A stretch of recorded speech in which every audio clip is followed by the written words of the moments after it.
Biblias en el en el libro de Romanos.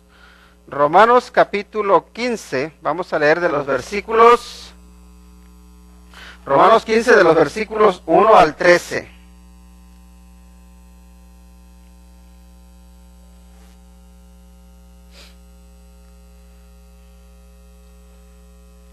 Romanos capítulo 15, versículos del 1 al 13. Dice la palabra de Dios, Romanos 15 del 1 al 13. Así que los que somos fuertes debemos soportar las flaquezas de los débiles y no agradarnos a nosotros mismos.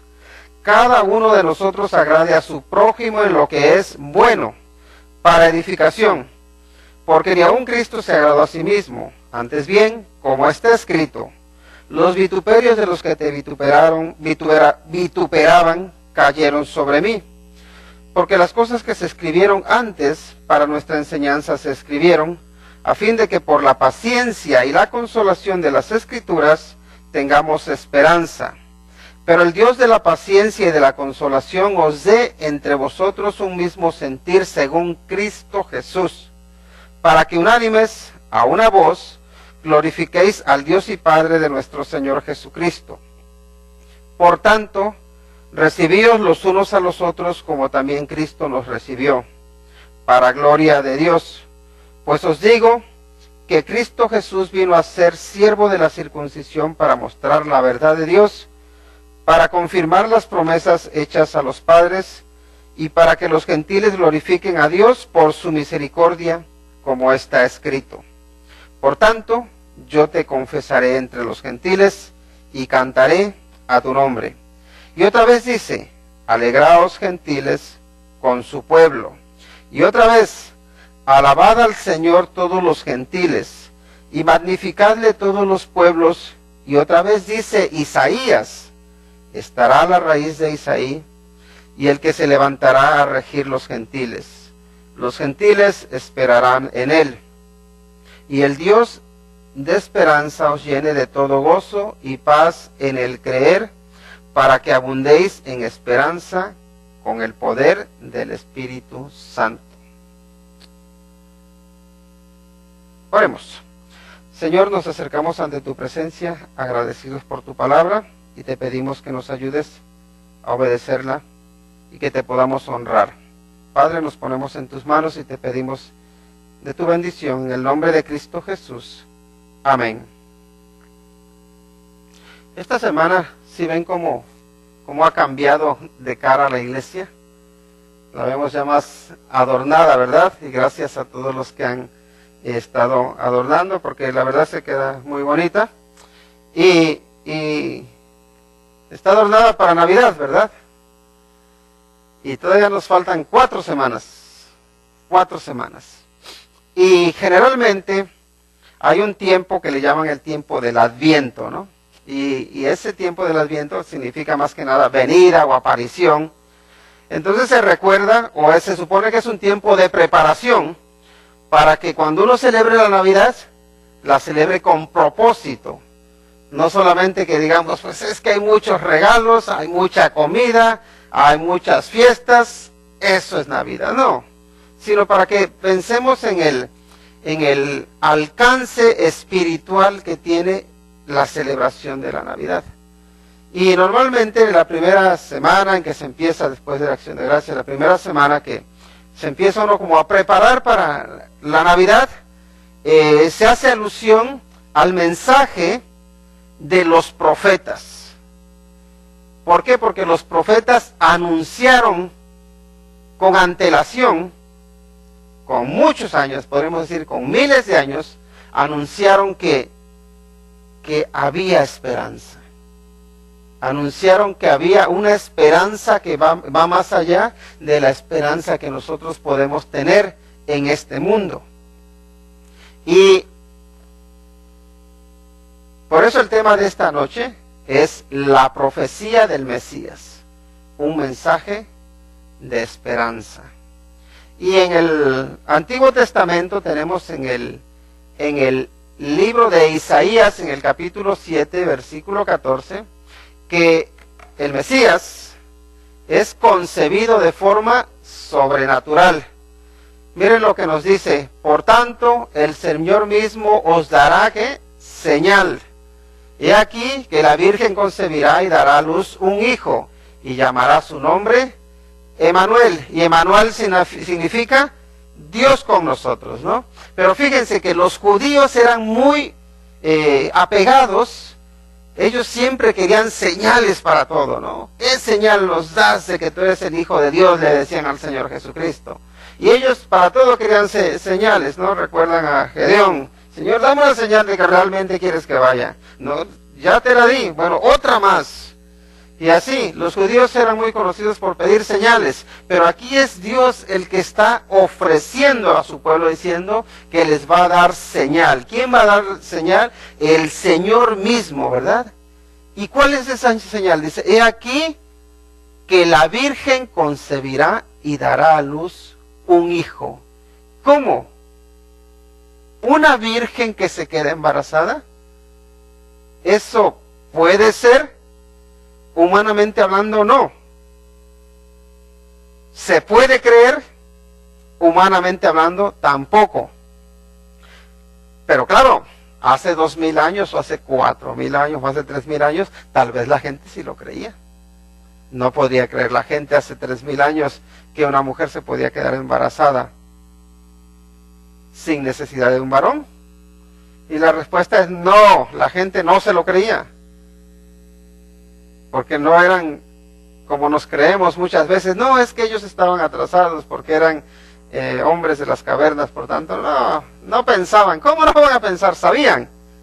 Y por tanto esta es una señal, y es una gran señal. Y señal, saben que se puede traducir también como milagro. Esto es un milagro, es algo sobrenatural. Y la pregunta es: ¿por qué tendría que dar Dios esa señal? ¿Por qué tendría que hacer ese milagro? Solamente para que los judíos, y también por consecuencia que nosotros creyéramos, o porque era absolutamente necesario que el Hijo de Dios tuviese, que el Señor Jesucristo tuviese una venida sobrenatural, una concepción sobrenatural. Era necesario, era absolutamente necesario. ¿Por qué? Porque la naturaleza humana, porque la naturaleza en sí está contaminada por el pecado. Y era necesario que un ser inocente, sin pecado, perfecto, Dios mismo, viniera a este mundo, porque este mundo estaba perdido. Pero sigue adelante, seguimos adelante, y fíjense lo que nos habla, que ese ser, este Mesías que iba a nacer, que no solamente iba a ser concebido de forma sobrenatural, sino que iba a nacer lejos de la grandeza de este mundo. ¿Y saben qué? La grandeza de este mundo generalmente se opone a Dios. Porque cuanto más nos engrandecemos, más nos alejamos del Señor. Y fíjense lo que nos dice, pero tú, Belén Efrata, en Miqueas capítulo 5, versículo 2, que ya nos lo sabemos de memoria, dice: Efrata, pequeña para estar entre las familias de Judá, dice: de ti me saldrá el que será Señor en Israel, y sus salidas son desde el principio, desde los días de la eternidad. Dice: pero los dejará hasta el tiempo que dé a luz la que ha de dar a luz, y el resto de sus hermanos se volverá con los hijos de Israel. Y él estará y apacentará con poder de Jehová, dice, con grandeza del nombre de Jehová su Dios, y morarán seguros, porque ahora será engrandecido hasta los fines de la tierra. Y este será nuestra paz, cuando el asirio viniere a nuestra tierra, y cuando hollare nuestros palacios, entonces levantaremos contra él 7 pastores y 8 hombres principales. Y la palabra 7 tiene que ver con la perfección, ¿no? Pero aquí de lo que nos está hablando es que normalmente cuando uno está en peligro, cuando uno está siendo oprimido, cuando uno está en tinieblas, cuando uno está en oscuridad, ¿saben qué es lo que pasa? Uno tiende a poner su confianza en los poderosos. tiende a poner su confianza en aquellos que aparentan ser superiores, que parece que son más grandes, que parece que tienen el poder, ¿no? Pero curiosamente, el Señor Jesucristo, fíjense dónde nace. Nace en Belén, y el profeta aquí está profetizando y de alguna manera diciéndole a Belén, dice, tú Belén, que eres de la tribu de Judá, que eres tan pequeña que ni siquiera te mereces ser mencionada entre las familias de Judá. Dice, pues de ti me va a salir aquel que va a traer la salvación para Israel. De alguna manera lo que está diciendo Dios es esto: ustedes como hombres están acostumbrados a confiar en los poderosos, a confiar en la grandeza que este mundo manifiesta. Dice, pero yo eso lo hago a un lado. Yo lo que hago es a lo vil y menospreciado, levantarlo y utilizarlo. Y yo creo que ese es un mensaje esperanzador para toda la humanidad, porque ¿saben qué? Por mucho que nosotros nos creamos, ninguno es grande y ninguno es poderoso. Nos engañamos y nos envanecemos creyendo que somos grandes y que somos poderosos, pero ¿saben qué? Sin Dios no somos nada. Y luego incluso menospreciamos a otros, o nos menosprecian, como que si nosotros fuéramos inferiores, o que nosotros no pudiéramos hacer nada. Pero ¿saben qué? Realmente nosotros separados de Cristo Jesús no podemos hacer nada. Pero Él sí se inclina y cuando nos ve en nuestra bajeza y nos levanta y nos utiliza para cosas importantes. En este caso está por un lado Jerusalén, que era la ciudad donde estaba el rey, la ciudad de las luces, la ciudad del poder. Y allí, como unos 8 kilómetros, estaba Belén, un pueblecito, una aldea, donde había unas cuantas casas, donde no había tanto lujo, donde no había tanta opulencia, no había tanto poder. Cuando la gente llegaba para ir a Jerusalén, ¿quién se acordaba de Belén? Nadie se acordaba de Belén, todos iban a Jerusalén, todos iban a la ciudad del gran rey, ¿no? Pero el gran rey no viene a esa gran ciudad, el gran rey viene a ese pueblecito. ¿Por qué? Porque Dios de alguna manera nos dice, ¿saben qué? Yo no quiero la grandeza de este mundo, no me hace falta. Porque Él es el que da grandeza. Y su grandeza va más allá, mucho más allá de lo que este mundo puede ofrecer. Así que tenemos al Señor, o al Mesías, que es concebido de forma sobrenatural, que es nacido lejos de la grandeza de este mundo, pero que también es manifestado en debilidad, pero lleno de la divinidad. Manifestado en debilidad, pero lleno de la divinidad. Dice, ¿por qué un niño nos es nacido? Nos dice Isaías, ¿no? Hijo nos es dado. Y dice, y el principado sobre su hombro, y se llamará su nombre admirable, consejero, Dios fuerte, Padre eterno, príncipe de paz. Y ahí vemos ese contraste, ¿no? ¿Por qué? Porque un niño es de lo más indefenso que puede haber. Si vemos vemos en los animales, normalmente los animales desde chiquitos ya empiezan a defenderse, ¿no? Pero los niños los deja uno solos y no se pueden defender. Y pasa un día, 2 días, 1 mes, 2 meses, 3 meses, lo único que saben es manotear los pobres, pero no se pueden defender. Y tardan mucho tiempo dependiendo de sus papás, que los críen, que los cuiden, que los alimenten. Pero los animalitos vemos que en un par de horas ya andan por ahí buscando, ¿no? Y el Señor Jesucristo pues viene ahí indefenso. Viene a un lugar donde ni siquiera le ofrecen un hogar, donde ni siquiera le ofrecen un techo. De alguna manera despreciado, ¿no? Sería uno de los sin techo de nuestro día. Como un homeless nace. Y ahí tenemos al Señor Jesucristo, en debilidad, sin poder. Y sin embargo, ahí en ese pequeño ser que nace en la pobreza, que nace en un establo, ahí está contenida toda la divinidad. Todo Dios está en Él. Por eso dice, ¿no?, que en Él habita corporalmente toda la plenitud de la deidad. En Cristo. Entonces vemos ese contraste, ¿no? Que se manifiesta en debilidad, pero sin ser débil.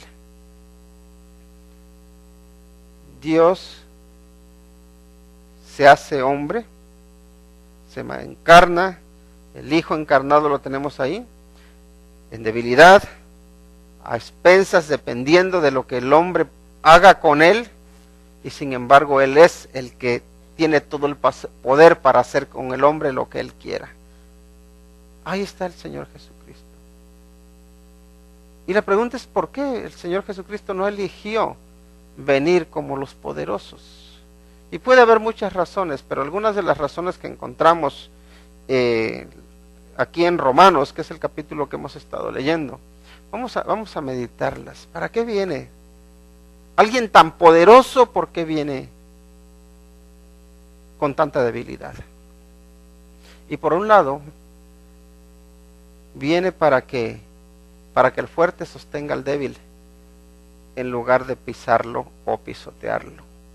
Dice así que los que somos fuertes debemos soportar las flaquezas de los débiles y no agradarnos a nosotros mismos. Fíjense, los que somos fuertes, la pregunta, ¿quién de nosotros es fuerte? Y mientras que estamos sanos, que tenemos un trabajo, que tenemos todo, nos creemos poderosos, nos creemos fuertes, ¿no? Y eso es lo que pasa cuando uno tiene su negocio, cuando uno ve que todas las cosas le van bien, que tiene de todo, uno se siente como que puede con todo, ¿no? Incluso hasta se da uno el lujo de menospreciar a las personas y mirarlos por encima del hombro. Pero si tú y yo nos creemos fuertes o nos sentimos que estamos fuertes, nuestra responsabilidad es sostener a los débiles. El fuerte tiene la responsabilidad de sostener al débil en sus flaquezas, en lugar de pisotearlo. Pero la pregunta es, ¿qué hacemos nosotros cuando nos sentimos fuertes? Honestamente, ¿qué es lo que hacemos? ¿Cuál es nuestra actitud? ¿Tenemos misericordia de los que están caídos, de los que están débiles, de los que necesitan ayuda? ¿O por el contrario los menospreciamos? Espero que si Cristo reina en nuestros corazones, que seamos nosotros seguidores de su ejemplo y que en nuestra, ahora sí, fortaleza podamos sostener las debilidades. Pero también, ¿para qué? Para que agrademos al prójimo en lo que es bueno para edificación. ¿Cómo nos dice de los versículos 3 y 4? Dice, versículos 2 y 3, dice, cada uno de nosotros agrade a su prójimo ¿en qué? En lo que es bueno, para edificación. Porque ni aun Cristo, dice, se agradó a sí mismo. Antes bien, como está escrito, los vituperios de los que te vituperaban cayeron sobre mí.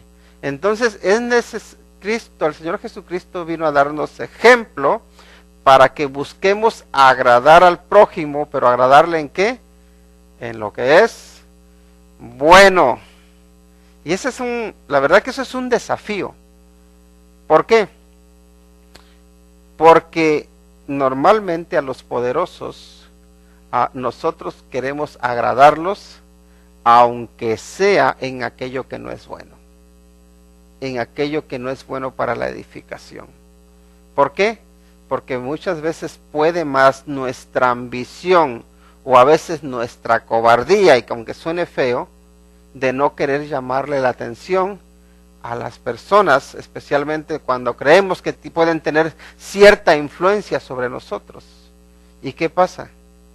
Que estamos ahora sí negando o yendo en contra de lo que el Señor Jesucristo nos vino a dar ejemplo. Es responsabilidad a buscar agradar al prójimo, pero ¿en qué? En lo que es bueno para edificación. Necesitamos hacerlo. La pregunta ¿es ese nuestro esfuerzo? ¿Y qué pasa con aquello que no es bueno para la edificación? ¿Cómo podemos? ¿Qué debemos hacer? ¿Cuál es la responsabilidad de nosotros como cristianos? tenemos que reírles a todo mundo las gracias y decir, no te preocupes, jajaja. Sé que estás matando a los demás, sé que estás abusando de los demás, sé que estás robándoles, pero no te preocupes. Yo aquí estoy para darte una palmadita. Sé que andas en desobediencia a Dios, pero no te preocupes, no pasa nada. Porque en eso no tenemos que buscar agradar a las personas. Porque creo que por encima de querer agradar a las personas está el querer agradar a Dios. Y si nosotros buscamos agradar a Dios, entonces tendremos que buscar agradar en aquello que es bueno, pero no en aquello que es malo. Otra lección es para que tengamos esperanza por la instrucción de la Escritura. Miren lo que nos dice el versículo 4. Porque las cosas que se escribieron antes para nuestra enseñanza se escribieron a fin de que por la paciencia y la consolación de las Escrituras tengamos ¿qué? Esperanza, dice. Las cosas que se escribieron antes se escribieron ¿para qué? Para nuestra enseñanza, para instruirnos, para que por la paciencia y la consolación de las Escrituras tengamos esperanza. ¿Para qué se escribió en este caso Isaías 7:14, Miqueas 5:2, Isaías 9:6? ¿Para qué se escribieron estos pasajes? ¿Para qué tenemos el Antiguo Testamento? Para darnos esperanza. ¿Para qué tenemos el Nuevo Testamento? Para darnos esperanza, para darnos consuelo, para darnos instrucción, para que sepamos cómo debemos conducirnos. ¿Recuerdan cómo se condujeron los héroes de la fe? Los héroes de la fe llegaron a despreciar lo que este mundo ofrecía. ¿Por qué? Porque su mirada estaba puesta en otra ciudad, en la ciudad celestial. Porque ciertamente ellos podían haber vuelto a su tierra, nos dice la Biblia ahí en Hebreos, pero no volvieron atrás. ¿Por qué no volvieron atrás? Porque tenían una fe. Y uno podría preguntarse también, ¿no? Todos los que vivieron antes del Señor Jesucristo, ¿cómo eran salvos ellos? Porque nosotros somos salvos por la fe en Cristo Jesús. ¿Cómo eran salvos los que vivieron antes del Señor Jesucristo? Si Él todavía no moría, si Él todavía no había ido a la cruz, todavía no había ofrecido su sacrificio. Y la respuesta es que también eran salvos por la fe en las promesas. Como nos dice la Escritura, que creyó Abraham a Dios y le fue contado por justicia. Por la fe. Nadie es salvo por sus obras, porque nadie puede salvarse. Pero todo el mundo, antes y después de Cristo, es salvo por la fe. Por la fe. La fe en el Salvador, la fe en el Mesías prometido. Ahora, la siguiente instrucción es para que tengamos un vínculo de unión perfecto. ¿Cuál es el vínculo de unión perfecto? Cristo dice, pero el Dios de la paciencia y de la consolación os dé entre vosotros un mismo sentir, ¿según qué? Según Cristo Jesús. Y miren, hay muchas formas o muchos vínculos que nosotros formamos con las personas. Ningún vínculo puede compararse con el vínculo, con el punto de unión que tenemos en Cristo Jesús. ¿Qué nos une que sea indisoluble? ¿Qué nos une que sea imposible hacer a un lado o que sea imposible de romper? A veces nos une el ser de una misma nación, ¿no? Somos mexicanos, somos de Guatemala, somos americanos, somos de donde seamos. Entonces, cuando uno llega a otro país, pues uno generalmente, y si llegas a un país donde se habla un idioma distinto, tú primero buscas a personas que hablen tu idioma, ¿no? Porque tienes un vínculo, algo que te une. Y si estamos ya en un país donde hay muchos en nuestra región, pues lo normal es que apoyemos a la gente de nuestra región, que nos entiendan en nuestras costumbres, porque tenemos ese vínculo, ¿no? Esa unión. Luego también hay personas que tienen intereses comunes, ¿no? Hay los que se dedican al negocio del pescado, los que se dedican a la hoja, los que se les dedican a los hongos, los que se dedican a cualquier cosa, ¿no? Entonces ahí hay un vínculo. Pero esos vínculos son, podemos decir, son frágiles. Se pueden romper en cualquier momento. Entonces, Dios nos ofrece o nos da un punto de unión que no se rompe. Y es que cuando nosotros venimos a Cristo Jesús pasamos a formar parte de una familia a la cual les une un Salvador, un Espíritu Santo, un solo Dios, un futuro en el cielo, una eternidad. Hay un vínculo perfecto en Cristo Jesús que no se puede romper, incluso aunque nosotros quisiéramos romperlo. No podemos. Igual que no podemos ganarnos la salvación porque es un regalo que Dios nos dio, nos da, tampoco es un vínculo que podamos romper, aunque nosotros intentemos, aunque digamos, que este me cae mal, el que no vaya al cielo, Señor. Y aunque te la pases orando toda tu vida porque alguien no vaya al cielo, porque no quieres estar con él toda la eternidad, lo mismo te toque no ir tú. Porque quizá no has nacido de nuevo. Porque lo normal es que alguien que haya nacido de nuevo, que tenga a Cristo en su vida, que anhele que los demás también vayan, que se salven.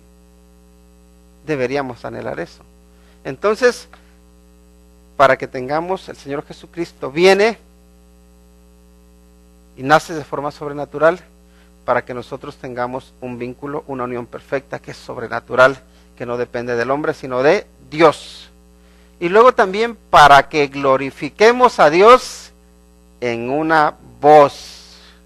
¿Qué nos dice el versículo 8? Dice, pues os digo que Cristo Jesús vino a ser siervo de la circuncisión para mostrar la verdad de Dios, para confirmar las promesas hechas a los padres y para que los gentiles glorifiquen a Dios por su misericordia, como está escrito, por tanto yo te confesaré entre los gentiles y cantaré, como dice, a tu nombre. Los gentiles, tengan en cuenta que está escribiendo alguien que es judío, a creyentes que en principio creemos que son mayoría judíos, aunque viviesen en Roma, pero también les habla para que piensen en que ni un judío, ni un gentil, que podría ser un griego o nosotros, debe buscar tener a un Cristo o tener a un Dios de forma independiente o apartada de los demás, sino que todos debemos unirnos a una voz para glorificar a Dios, para cantarle a Dios. Necesitamos esa unidad para que unánimes a una voz glorifiquen al Dios y Padre, dice, de nuestro Señor Jesucristo. ¿Cuál es la voz que tú hablas? Es la voz del amor de Cristo, es la voz de la esperanza, es la voz que nos da el Señor, que es la voz de la salvación, o por el contrario, lo que tenemos son distintas voces, distintos mensajes. El pastor tiene una sola voz, que es el Señor Jesucristo, y dice que sus ovejas oyen su voz y le siguen, pero no escuchan la voz de otros pastores, escuchan solo la voz de Cristo, porque hay una voz que es indivisible, y esa voz es la que nos debe identificar a todos, la voz de Cristo hablando a nuestro corazón, hablando a nuestro ser, hablando a nuestra vida, trayendo transformaciones, trayendo cambio, trayendo una mejora. También para que derribemos barreras de raza y glorifiquemos a Dios como pueblo, más bien diría como un pueblo. Dice, por tanto, recibíos los unos a los otros, como también Cristo nos recibió, para gloria de Dios. Pues os digo que Cristo Jesús vino a ser siervo de la circuncisión para mostrar la verdad de Dios, para confirmar las promesas hechas a los padres.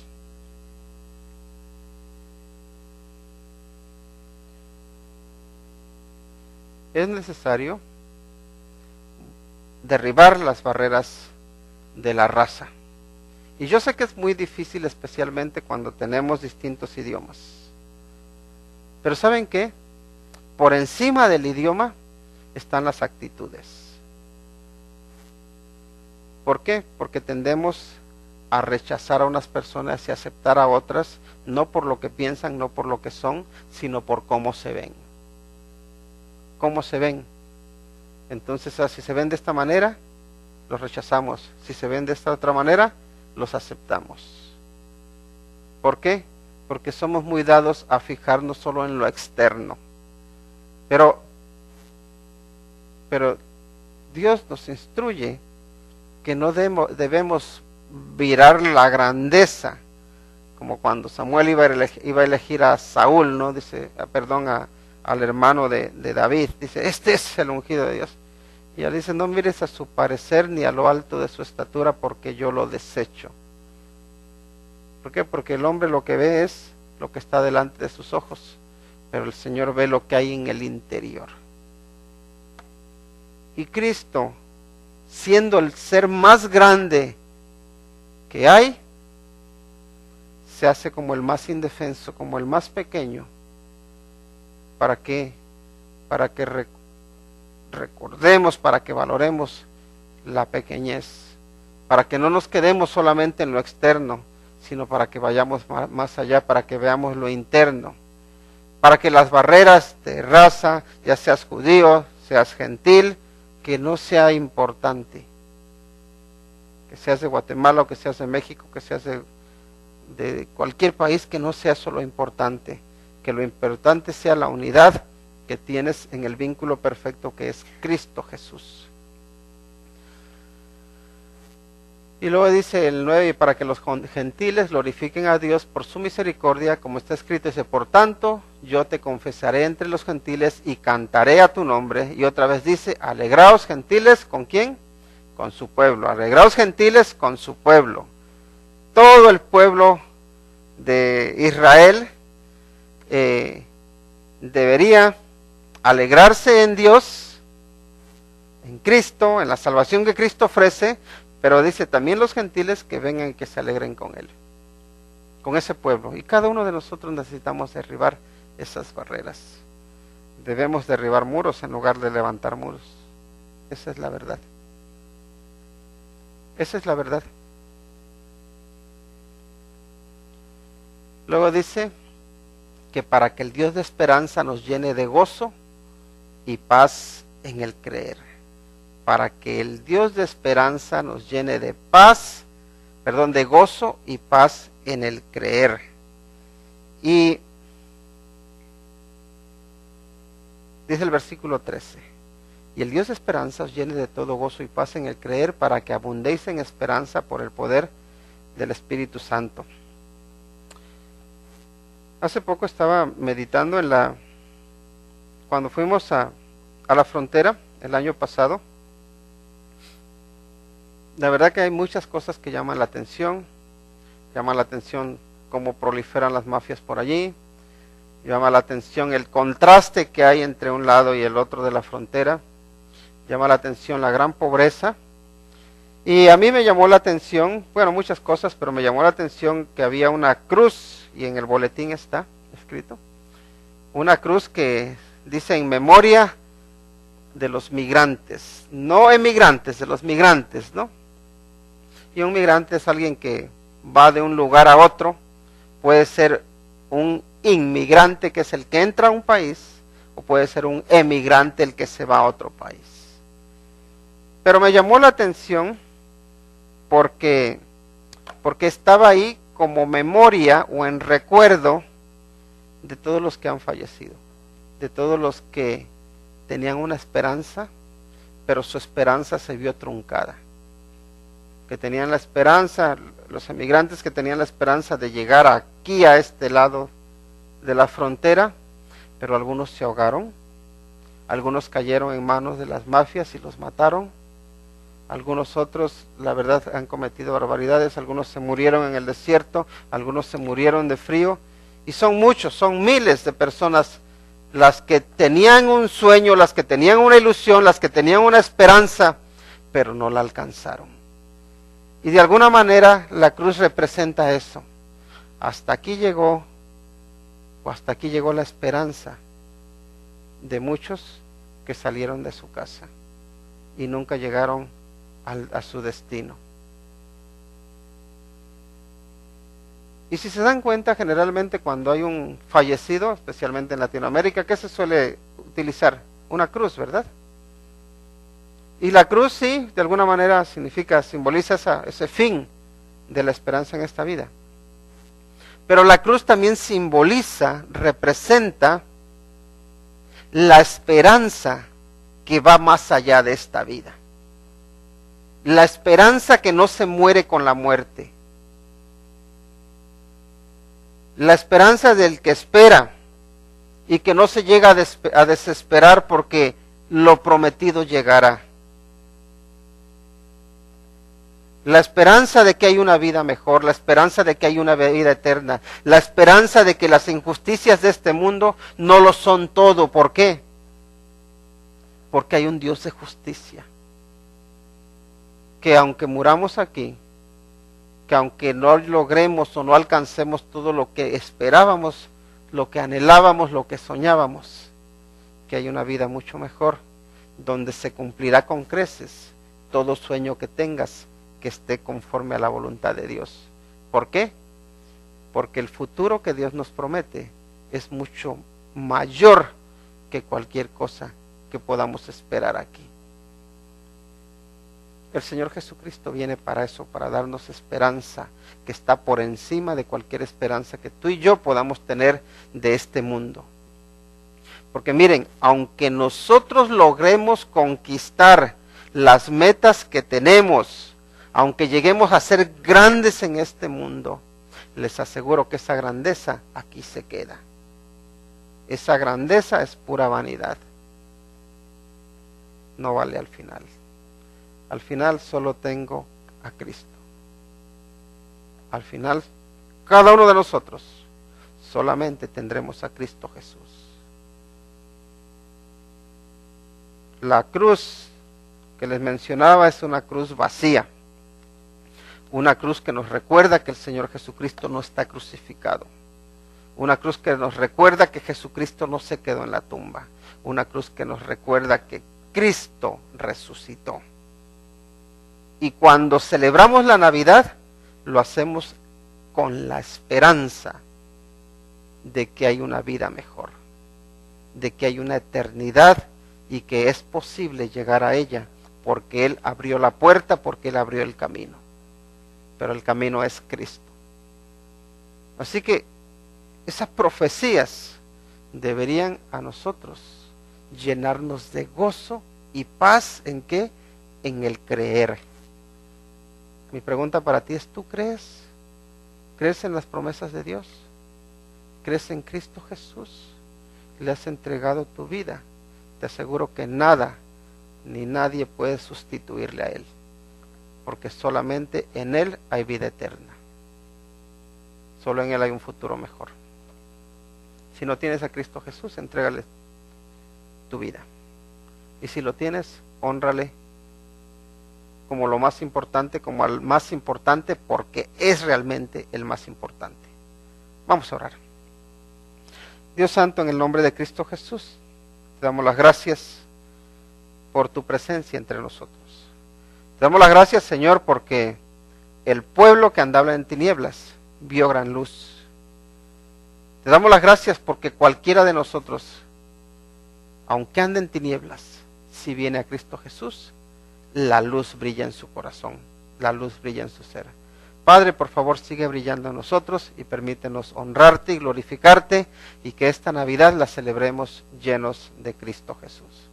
Dios Santo, a ti damos la gloria y la honra, en el nombre de Cristo Jesús. Amén. Que Dios les bendiga.